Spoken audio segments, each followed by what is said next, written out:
Hi friends, स्वागत है आपका अपने यूट्यूब चैनल पर। दोस्तों, आज हम देखने जा रहे हैं बायोकेमिस्ट्री का चैप्टर नंबर 4, जो कि है सेल बायोलॉजी। ओके, उसमें हमने इसका पार्ट फर्स्ट देखा था। उसमें हमने 25 क्वेश्चन देखे थे 2024 से। ओके, तो आज ये हमारा सेकंड पार्ट इस चैप्टर का, GATE life science, okay, biochemistry. और गेट बायोटेक में भी इस टॉपिक से कभी कभी क्वेश्चन पूछ जाते हैं, बिकॉज वहाँ पर भी चैप्टर्स है। ओके, तो चलिए देखते हैं।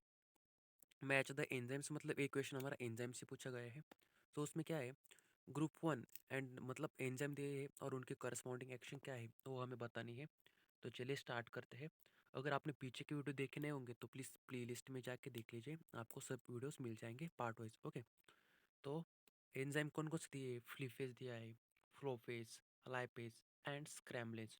ओके, सो फ्लीफेज का काम क्या होता है, catalyze the translocation of aminophospholipids from the extracellular to the inner leaflet. Okay, option number 2 is correct for flippase.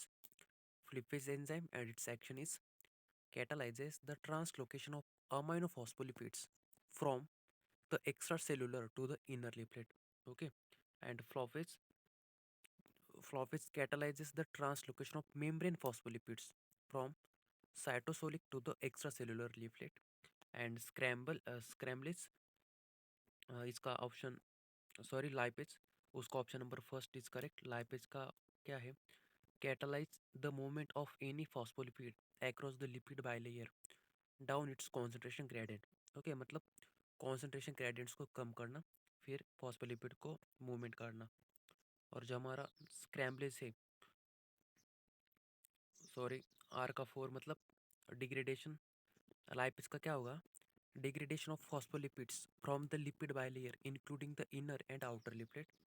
Lipase R, R का फोर मतलब क्या, lipase and its function is degradation of phospholipids from the lipid bilayer including the inner and outer lipid. And scramblase का क्या है, scramblase catalyzes the movement of any phospholipid across the lipid bilayer down its concentration gradient। Okay दोस्तों, ये हो गए हमारे कुछ enzymes. Next question देखते हैं, अभी 2012 के देख रहे हैं हम। Which one of the following bacterial toxins does not have ADP ribosyl transferase activity? मतलब ऐसे कौन सा बैक्टीरिया का टॉक्सिन्स है उसमें के सेल वॉल्स में, like ADP ribosyl transferase activity नहीं होती है। सो उसका नाम है S aureus alpha toxin. Okay, S aureus alpha toxin, these are the bacterial toxins does not have ADP ribosyl transferase activity but others have ribosyl transferase activity. Those are pertussis toxin, diphtheria toxin, and Pseudomonas endotoxin A. But S. aureus alpha toxin does not have ADP ribosyl transferase activity. Next, the correct pair of amino acid sequence and the corresponding target organelle is. Okay, मतलब उन्होंने amino acid का sequence दिया है और वो कहाँ पर act होते हैं, कौन से ऑर्गेनल पर, वो दिया है। ओके, तो उसका सही आंसर है एस के एल पेरोक्सिसोम। जो S K L amino acids रहते हैं वो हमारे पेरोक्सिसोम पर एक्ट होते हैं, सेल ऑर्गेनल पे। Next, upon stimulation of eukaryotic cell the intracellular calcium is release from. मतलब यूकैरियोटिक सेल का जब स्टिमुलेशन होता है तो हमारे इंट्रासेल्युलर जो कैल्शियम होता है वो कहाँ से रिलीज होता है, जो कि रिलीज होता है एंडोप्लाज्मिक रेटिकुलम से। ओके दोस्तों, आप पीवाईक्यूज को हल्के में मत लेना, बिकॉज कभी कभी रिपीट क्वेश्चन होता है, मतलब एज इट इज क्वेश्चन पूछा जाता है। ओके, इसके लिए पीवाईक्यूज बहुत इंपॉर्टेंट है और आपको कुछ आइडिया आ जाती है कि कौन से टॉपिक से कितने एमसीक्यूज बन जाते हैं। ओके, सो अभी क्या पूछा उन्होंने, upon stimulation of a eukaryotic cell the intracellular calcium is release from endoplasmic reticulum. Next question 56 number, अभी match the hormones in with their metabolic precursor. मतलब हार्मोन से भी क्वेश्चन बहुत इंपॉर्टेंट है, कौन कौन से हार्मोन दिए हैं और उनके मेटाबॉलिक प्रिकर्सर दिए हैं, मतलब हार्मोन्स और उनके प्रिकर्सर बताने हैं हमें। First, 17 beta estradiol, thromboxane A2, epinephrine and retinoic acid. So 17 beta estradiol का मेटाबॉलिक कौन प्रिकर्सर कौन है, 17 बीटा एस्ट्राडायोल, ईस्ट्रा मतलब कुछ ना कुछ स्टेरॉल के मापिक होगा, उसके नाम में देखिए ईस्ट्रा मतलब estrone. Okay, steroid. So 17 beta estradiol का हमारा प्रिकर्सर है कोलेस्टेरॉल। नेक्स्ट थ्रोम्बोक्सिन A2, उसका क्या है, एरिचिडोनिक एसिड। नेक्स्ट इपिनेफ्रिन, उसका क्या है, उसका टायरोसिन है। नाम में ही देखिए लास्ट में आयन, आयन मतलब कुछ ना कुछ अमाइनो एसिड्स कंटेनिंग ग्रुप होंगे। ओके, इपिनेफ्रिन लास्ट में आयन ही है, और टायरोसिन की भी लास्ट में आयन ही, मतलब कुछ ना कुछ अमाइनो रिलेटेड कंपाउंड्स होंगे दोनों भी। मतलब आपको कभी कभी कुछ आता भी नहीं होगा तो सिर्फ कैटेगरी से आप पहचान सकते हो। अभी मैंने क्या आपको बताया, ईस्ट्राडायोल में ईस्ट्रेन है मतलब स्टेरॉल होगा। सो कोलेस्टेरॉल हमारे ऑप्शन में है। नेक्स्ट थ्रोम्बोक्सिन A2 बताया, उसका नहीं था कुछ ट्रिक्स, बट हमने उसका लगा दिया एरिचिडोनिक एसिड। इपिनेफ्रिन का पता चल गया अमाइनो एसिड्स कंटेनिंग ग्रुप होगा। सो टायरोसिन है। और लास्ट में था रेटिनोइक एसिड। ओके, उसका है बीटा कैरोटीन। आपको पता है कि रेटिनॉल कहाँ पर यूज़ हो, रेटिनोइक एसिड मतलब आई के लिए होता है, विटामिन ए। ओके, रेटिनॉल बोलते हैं उसको। उसमें कौन सी रिंग्स पाई जाती है रेटिनॉल में, बीटा कैरोटीन। सो उसके नाम में ये देखिए आपको कुछ बेसिक आइडिया होगी पॉइंट्स की, तो आप आंसर इजीली एलिमिनेट आउट कर सकते हो और रूल आउट कर सकते हो। सो फिर से देखिए, 17 beta estradiol, cholesterol, thromboxane A2, arachidonic acid, epinephrine, tyrosine, retinoic acid, beta carotene. Okay, important है। नेक्स्ट क्या पूछा अभी, मैच द फॉलोइंग। वहाँ पर भी वही है सिर्फ, मतलब कुछ रिएक्शन दिए है और कौन से रिएक्शन पर कहाँ पर एक्ट होता है वो दिया है उन्होंने। सभी टायरोसिन के बारे में ही है। देखिए, tyrosine hydroxylation, tyrosine iodination, tyrosine phosphorylation and tyrosine oxidation. Okay, मतलब कहाँ कहाँ पर यूज़ होते हैं ये बताना है हमें। हाइड्रोक्सिलेशन में, हाइड्रोक्सिलेशन कब होता है, आयोडीनेशन कहाँ होता है, फॉस्फोराइलेशन और ऑक्सीडेशन कब होता है वो बताना है हमें। सो पी का थर्ड मतलब टायरोसिन हाइड्रोक्सिलेशन होता है डोपा। ओके, डोपामाइन मतलब डोपामाइन से जब डोपा होता है तब होता है हमारा tyrosine hydroxylation. Next tyrosine iodination कब होता है, आयोडीनेशन थायरोक्सिन। आपको पता है कि थायरॉयड ग्लैंड में कौन से प्रेजेंट रहते हैं हमारे, T3 और T4। T4 को ही क्या बोलते हैं, थायरोक्सिन। मतलब वहाँ पर कुछ ना कुछ आयोडीन की रिएक्शन होगी। Okay, so tyrosine iodination. Next phosphorylation, T cell receptor, tyrosine oxidation, endorphin. Okay, यहाँ पर बहुत 8 क्वेश्चन दिए उन्होंने, इसलिए आपको एक क्वेश्चन थोड़ा ट्रिकी लग रहा होगा, बट कभी कभी आप एक का भी आंसर निकल देते हो तो बाकी के सब आंसर निकल जाते हैं। Okay, tyrosine hydroxylation dopa, tyrosine iodination thyroxine, tyrosine phosphorylation T cell receptor and tyrosine oxidation endorphin. Okay, ये होगा एक question.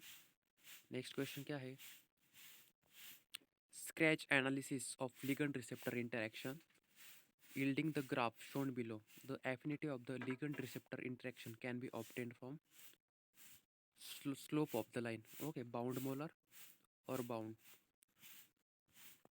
Next match the pairs, ये भी इंपॉर्टेंट है दोस्तों, बिकॉज इससे आपके क्वेश्चन इससे जाने नहीं चाहिए, because this question gives you out of marks like 2 marks, 1 marks.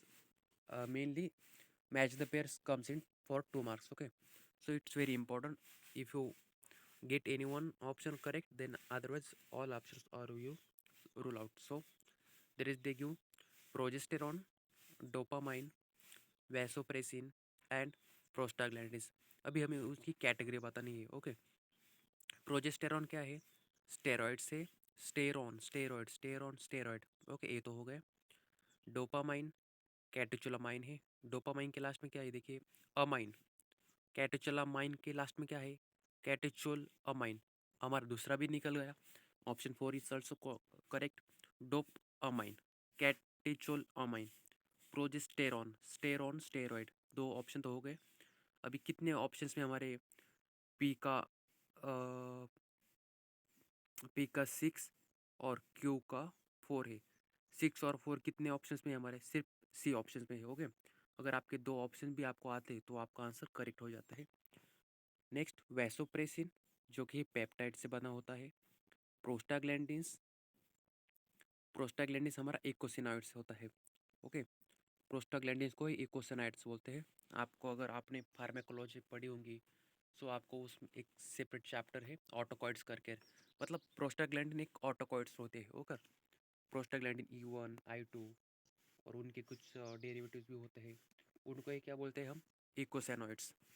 तो दोस्तों इंपॉर्टेंट है, देखिए प्रोजेस्टेरॉन स्टेरॉइड्स है, dopamine catecholamine, vasopressin peptide and prostaglandins eicosanoid. Okay, ये तो हो गए हमारे कुछ इंपॉर्टेंट क्वेश्चन। अभी आज के वीडियो में हम 40 तक एग्जांपल्स देखेंगे, मतलब क्वेश्चन नंबर 40 तक देखेंगे 60 से। ओके, वैलिनोमाइसिन और cyclic peptide antibiotic facilitates the transport of which of the following ions. मतलब वैलिनोमाइसिन रहता है जो कि साइक्लिक पेप्टाइड एंटीबायोटिक हो, वो इसको फैसिलिटेट करता है ट्रांसपोर्ट को, वो करता है फैसिलिटेट पोटेशियम के ट्रांसपोर्ट्स को। ओके, वैलिनोमाइसिन और cyclic peptide antibiotic facilitates the transport of potassium ions. Next question. Cytochrome C is normally found in the inner. Cytochrome C is mainly found in the inner mitochondrial membrane. It is released into the cytoplasm during apoptosis. Apoptosis मतलब क्या दोस्तों, death of cell. Okay, उसको बोलते हैं apoptosis, cell degradation. Cytochrome C is normally found in the inner mitochondrial membrane. It is released into the cytoplasm during apoptosis. मतलब apoptosis के moment पर, मतलब स्टेज पर साइटोक्रोम सी हमारा ये होता है। अब आप फिर से देखिए, इंपॉर्टेंट है मैच द पेयर से। मैच द पेयर्स में आपको आउट ऑफ मार्क्स आने ही चाहिए friends. Match the proteins in group first with their correct functions. मतलब उन्होंने अभी यहाँ पर प्रोटीन्स दिए हैं और उसके फंक्शंस क्या है वो बताने हैं हमें। सबसे पहले देख लीजिए प्रोटीन कौन कौन से हैं। Shaker protein, bacterio rhodopsin, porins and ABC transporter. तो देखते हैं चलिए। Shaker protein voltage gated potassium channel, उनका फंक्शंस क्या है। Shaker proteins are the voltage gated potassium channel. Next, bacterio rhodopsin, उनका क्या है, लाइट ड्रिवन पोटा hydrogen pump. Okay, bacterio rhodopsin light driven पोटे हाइड्रोजन पंप।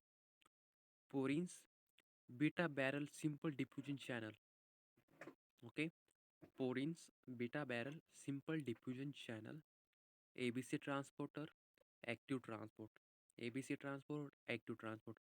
यहाँ पर देखिए, अभी आपको मैं एक रोल आउट्स का बताता हूँ। ऑप्शन जब प्रोटीन के नाम दिए थे, उन्होंने सिर्फ एक ही प्रोटीन में ट्रांसपोर्ट दिया, मतलब एबीसी ट्रांसपोर्ट। और आंसर में भी देखिए सिर्फ एक ही पास है कि जो ट्रांसपोर्ट के बारे में उन्होंने कुछ बताया है, जो कि है एक्टिव ट्रांसपोर्ट। मतलब हमारा ऑप्शन यस का आंसर ऑप्शन 2 तो होगा ही होगा, एबीसी ट्रांसपोर्ट एक्टिव ट्रांसपोर्ट। मतलब आपको कभी कभी एक से ही आंसर नहीं मिल सकता है। मुझे बाकी की 3 पता नहीं है, बट मुझे एबीसी ट्रांसपोर्ट को मैंने तो ट्रिक लगा दी, क्या एक्टिव ट्रांसपोर्ट। ओके, सो ऐसे कौन से आंसर है जहाँ पर सिर्फ यस का ऑप्शन 2 है। सो हमारा option number B is correct. Okay, देखिए मैंने एक से सभी निकाल दिए, बट फिर से आपको ऐसा नहीं करना है, आपको पढ़ाई करके जाना है। चलिए फिर से देखिए। Shaker protein voltage gated potassium channel, bacteriorhodopsin light driven hydrogen pump, porins beta barrel simple diffusion channel and ABC transport active transport.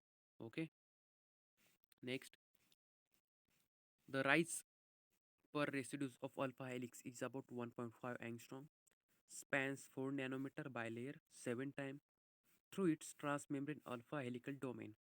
Approximately how many amino acid residues constitute the transmembrane domain of the protein? So उसका answer है 190. Okay, next, specific precursor for all prostaglandin is arachidonic acid. मतलब arachidonic acid से ही सब हमारे prostaglandins बनते हैं। But हमारा main precursor कौन है एरेचिडोनिक, मतलब प्रोस्टाग्लैंडिन्स का, उसको हम इकोसेनाइड्स बोलते हैं। तो वो है हमारा एरेचिडोनिक एसिड। 18 कार्बन होते हैं एरेचिडोनिक एसिड में। ओके, और 3 डबल बॉन्ड्स होते हैं। ये भी इंपॉर्टेंट क्वेश्चन है। Specific precursor for all prostaglandin is arachidonic acid. One of the following compound is not a neurotransmitter. ये रिपीटर क्वेश्चन है दोस्तों, न्यूरोट्रांसमीटर के बारे में पूछा है ऑलरेडी क्वेश्चन। डोपामाइन न्यूरोट्रांसमीटर है, ग्लूटामिक एसिड और ग्लाइसिन, ये तीनों हमारे न्यूरोट्रांसमीटर है। But histidine is a not trans neurotransmitter, histamine है हमारा बट नॉट की हिस्टिडिन।